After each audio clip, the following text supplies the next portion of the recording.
رسول الله صلی الله علیه وسلم فرمای بلا شک چې الله تعالی به د قیامت په ورځ هغه کسانو ته عذاب ورکوي چې په دنیا کې انسانان زوروي، چې په دنیا کې انسانان مسلمانان ازاروي. الله جل جلاله به د قیامت په ورځ سخت عذاب هغه ورکوي. د هغه انسان د خاموشي څخه وبېرېږه چې تا یې زړه ازار کړی دی، خو هغه هیڅ نه وایي یا هیڅ نشي کولی مګر هر څه الله تعالی ته پرېږدي. نو خبردار اوسه چې الله تعالی یې هم زر یا وروسته بدله در څخه اخلي.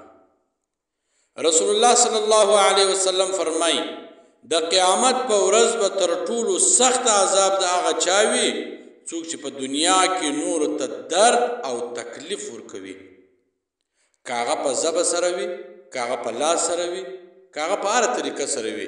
ته یو مسلمان ته ازار رسوي، یو مسلمان ته تکلیف ورسوي، یا یو مسلمان ته درد ورسوي، نو په ورځ د قیامت به هغه چا ته ډېر سخت عذاب الله جل جلاله ورکوي.